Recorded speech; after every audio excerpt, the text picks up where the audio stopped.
Hello everyone, how are you? Welcome to my channel. Good morning from Dhaka, Bangladesh. গতকালকে আমি border cross করে বাংলাদেশ পৌঁছেছিলাম।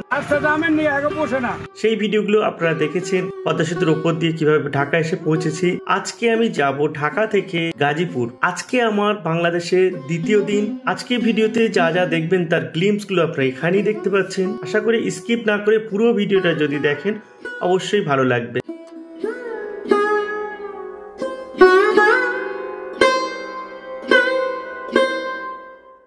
So let's start another travel video with Dream Our Life. সঙ্গে আপনাদের host MD Hasim. Good morning Bangladesh Dhaka. এখন আমরা আছি গণস্থিতি থেকে নম্বরে যাচ্ছি মহাখালী বাস স্ট্যান্ড। ওখান থেকে আমরা পৌঁছাবো মোটামুটি আমাদের লাগেজ রেডি, লাগেজ কমপ্লিট। 3টি লাগেজ আছে এখানে। সিএনজি নিয়ে নিয়েছি এখানে, সিএনজি ফুল থাকে কারণ এখানে প্রচণ্ড রকম কারাপশন হয়। পুরো সিএনজিটা কিনে যেতে দিচ্ছে যাতে কেউ বাইরে থেকে আমাদের কোনো রকম ক্ষতি না করতে পারে। এগুলো সেলফ প্রোটেকশনের জন্য দরকার। তারপরে আমরা এখান থেকে পৌঁছে যাই, দেখি মহাখালী বাস স্ট্যান্ড, তারপর দেখি কী বাস পাওয়া যায় না পাওয়া যায়।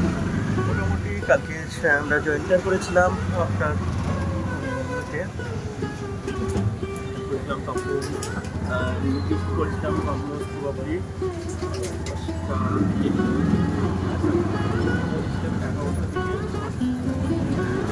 গতকাল যখন আমরা ঢাকাতে পৌঁছাই তখন রাত 12টা সাড়ে 12টা বেজে যায়। বনশ্রীতে পৌঁছাতে মোটামুটি রাত 1:30 মতো বেজে যায়। তো ওখানে আমরা নাইট স্টে করে আমি সকালবেলা উঠে ব্রেকফাস্ট করে আবার বেরিয়ে গেলাম। এখন আমরা যাব প্রথমে গাজীপুর, তারপর ওখান থেকে মাওনা। ওখানে আমার একটা ফ্রেন্ডের বাসা আছে, ওখানে আমি সমস্ত লাগেজ রেখে দিয়ে নেক্সট দিন বেরিয়ে যাব মানিকগঞ্জের উদ্দেশ্যে। ওখানে আছে আমাদের আক্তার ভাই, রাশেদ ভাই, পুত্রকন্যা সৃষ্টিবান হাসিনা আপু এবং জান্নাতুল আপু। সেখানে অনেক ইউটিউবার বন্ধুদের সঙ্গে দেখা হবে, সেই সঙ্গে থাকবে আমাদের ড্রিম ফ্যামিলিরও কিছু সদস্য। তো এই ভিডিওগুলো কেউ মিস করবেন না। আর কেউ যদি আগের ভিডিওটা না দেখে আসেন সেগুলো দেখে আসুন, তাহলে পুরো সিরিজটার সঙ্গে আপনারা কানেক্ট করতে পারবেন। রাস্তায় কিছু কিছু জায়গায় একটু খারাপ ছিল, তাই সিএনজিতে বেশ ঝাঁকুনি হচ্ছে। আমার নাম কি আপনার? জাহাঙ্গীর। কোথায় বাড়ি? হ্যাঁ, আচ্ছা।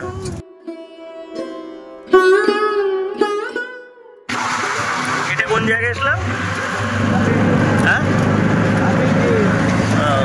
এখন আমরা যে জায়গাটা ক্রস করছি এটা হাতির ঝিল। জায়গাটা বেশ সুন্দর। ফ্লাইওভারের নিচে দিয়ে আমরা বেরিয়ে এলাম। এখান থেকে আমরা ডান দিকে টার্ন নেব। যেহেতু আমরা একেবারে সকালবেলা বেরিয়েছি তাই একটু রাস্তাঘাটে ভিড় কম ছিল, এখনো ঠিকমতো মার্কেট খোলেনি। যত বেলা গড়াবে এই রাস্তাঘাট কিন্তু অনেক বেশি যানজটে পরিণত হয়ে যায়। তবু কিছু কিছু ট্রাক এবং সিএনজি আরও কিছু গাড়ি এখানে দেখা যাচ্ছে। তুলনামূলকভাবে যানজট অনেক কম আছে, সেই জন্যেই আমি একদম সকাল সকাল বেরিয়ে গিয়েছিলাম যাতে আমি ঢাকা শহরে যে যানজট এড়িয়ে আমি পৌঁছে যেতে পারি গাজীপুর এবং মাওনাতে। সিএনজি থেকে নেমে বেশ কিছুক্ষণ আমি মহাখালী বাস স্ট্যান্ডে ওয়েট করলাম, তারপরে গাজীপুরের বাসে উঠে গেলাম। সিটি ক্রস করে বেশ কিছুটা আসতে প্রথমে দেখতে পেলাম এখানে অবস্থিত Hazrat Shahjalal international airport. So guys, এই দিন আর খুব বেশি ভিডিও বানাইনি। গাজীপুর থেকে রওনা দিলাম মানিকগঞ্জের উদ্দেশ্যে। গুড মর্নিং গাইস, ফাইনালি আমরা পৌঁছে গেছি টঙ্গীতে, ঢাকা, বাংলাদেশ। এখান থেকে পায়ে হেঁটে যাব চিরাগালি বাস স্ট্যান্ডে। এখান থেকে বাদিকে যাব বড় দেউরা। আমি প্রথম দিন স্টে করেছিলাম ঢাকা গুলিস্তান নেমে বনশ্রীতে, তারপরে দিয়েছিলাম গাজীপুরের মাওনাতে। এখন গাজীপুরের মাওনা থেকে এখন সকালবেলা এসেছি, পৌঁছেছি চিরাগালি বলে একটু বিশাল বিশাল ফ্লাইওভার যেগুলো আগে ছিল না। এখান থেকে মাওনা, তারপর ওখান থেকে নবীনগর হয়ে বাস করে পৌঁছে যাব মানিকগঞ্জ। তো চলুন যাই, দেখা যাক। মিনিট 10 হেঁটে এসেছিস, সামনেই দূরে ওই দেখতে পাচ্ছেন চিরাগলি বাস স্ট্যান্ড, ওখান থেকে অটো অথবা রিক্সা নিয়ে বাঁ দিকে বড়দেওরার দিকে যাব। আমরা পৌঁছে গেলাম সেই চিরাগালি বলে স্টপেজ, এটা আগেরটা ছিল একটা ফুল স্টেশন ছিল। আমরা ফাইনালি এখন পৌঁছেছি। এখানে আসবে এই আমাদের প্রিয় পরিচিত সত্যিই জাগরণ মুভি, দেখি কতক্ষণে আসতে পারে। তারপরে এখান থেকে আমরা বেরিয়ে যাবো। চিরাগালি থেকে একটা রিক্সা নিয়ে আবদুল্লাপুরের দিকে রওনা দিলাম। এটা কোথায় বললেন না? Station road. স্টেশন রোড এই বাটার শুরু বাটার মেইন রোড।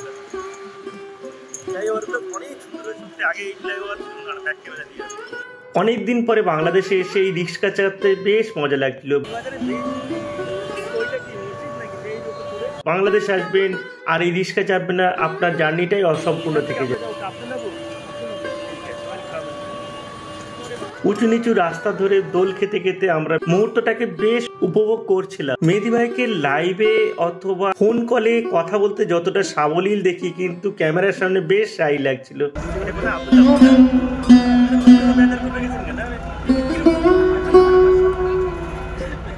উনি একদম চুপচাপ বসেছিল, খুব একটা বেশি কথা বলছিল না। এটা সবারই হয় ক্যামেরার সামনে। আমিও স্বতঃস্ফূর্তভাবে কথা বলতে পারি না, আমিও যথেষ্ট ক্যামেরার শাই আছি এখনো।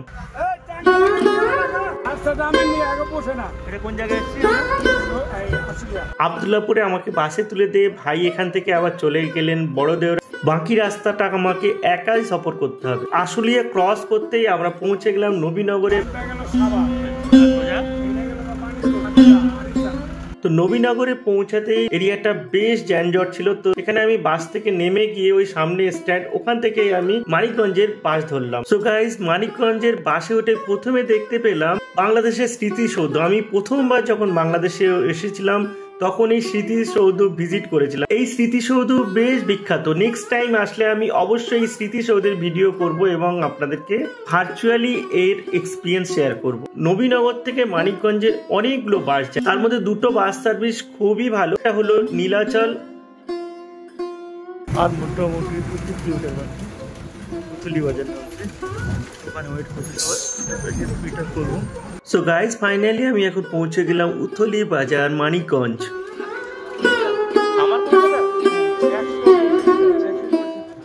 সেখানে পৌঁছেতেই বাস স্টপে আমাকে রিসিভ করার জন্য এসেছিলেন আক্তার ভাই, রাশেদ ভাই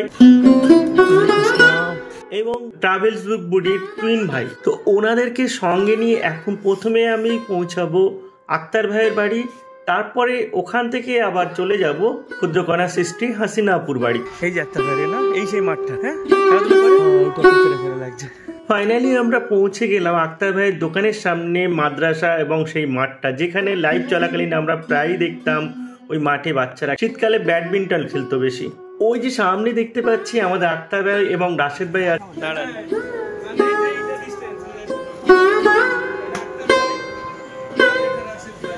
এই জায়গাগুলো যখন আমি লাইভে দেখতাম সত্যি ভীষণ টানতো আমাকে। সেই জায়গায় আমি সশরীরে আসতে পেরে নিজের মধ্যে আলাদা একটা অনুভূতি তৈরি হচ্ছে, যেটা আমি ভাষায় বর্ণনা করতে পারছি না। কাঁচা মরিচ দিয়ে সন্ধ্যেবেলা চপ অথবা সিঙ্গাড়ার সঙ্গে ঝালমুড়ি খাওয়া প্রত্যেকদিন শুনতে পেতাম, সেইগুলো ভীষণ মিস করি এখনো। সুতরাং নেক্সট টাইম গেলে অবশ্যই একবার ট্রাই করব। এখান থেকে চলে গেলাম আক্তার ভাইয়ের, সে যে আতিথেয়তা আমি কখনোই ভুলবো না। আর ডাকনাম দিচ্ছি, আমি যতবারই বাংলাদেশে এসেছি এবং যত জায়গায় গিয়েছি এত পরিমাণ আতিথেয়তা পেয়েছি যেটা কখনোই ভোলার নয়। আক্তার ভাইয়ের বাড়িটা একটা পাড়ার মধ্যে, আশেপাশে সমস্ত আত্মীয় স্বজনদের সঙ্গে বসবাস করেন। বাড়ির থেকে বেরিয়ে একটু হেঁটে আমরা আবার মেন রোডে চলে এলাম। এখান থেকে টোটো ধরে বেরিয়ে যাব হাসিনাপুর বাড়ির দিকে। সো গাইস, 5 জনে আমরা একটা টোটোতে উঠে রওনা দিলাম।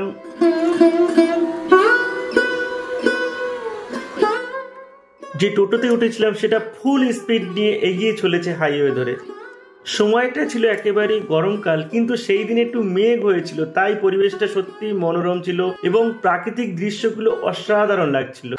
এই ব্রিজটা কি সুন্দর। নিমন্ত্রণ বাড়ি যাওয়ার জন্য হাইওয়ে একটা দোকানে মিষ্টি কিনেছিলাম, সেটা রেকর্ড করা হয়নি। দারুণ জায়গা থাকে বলো। কি চাষ হচ্ছে গো? কি চাষ ওগুলো? যাই হোক, ভিডিওটা অনেক লেন্দি হয়ে যাচ্ছিল, তাই জন্য এই পর্বটা পরবর্তী ভিডিওতে দেখতে পাবেন। এই পর্যন্ত যদি ভিডিওটা আপনারা দেখেন, আশা করি ভালো লেগেছে। ভালো লাগলে অবশ্যই একটা লাইক করে দেবেন, আর ভালো না লাগলে কমেন্ট বক্সে অবশ্যই জানাবেন। তাহলে আমরা চেষ্টা করব নেক্সট ভিডিওগুলোকে আরো বেশি ইমপ্রুভ করার। আর যদি বেশি ভালো লাগে থাকে, অবশ্যই বন্ধু বান্ধব এবং আত্মীয় স্বজনের সঙ্গে শেয়ার করে দেবেন। আর যারা চ্যানেলে নতুন এসেছেন তারা অবশ্যই সাবস্ক্রাইব করে নেবেন, আর বেল আইকনে অবশ্যই টাচ করবেন, তাহলে পরবর্তী ভিডিও নোটিফিকেশন গুলো সবার আগে আপনারা পেয়ে যাবেন। আজমির, গ্যাংটক, ভাইজ্যাক, নেপাল, ইন্ডি স্ক্রিন লিংক আসবে, এখানে টাচ করে দেখে নেবেন। আশা করি ভালো লাগবে। So guys, stay tune, tata, take care, bye bye, be positive ভাই ফ্রম কে টাউন।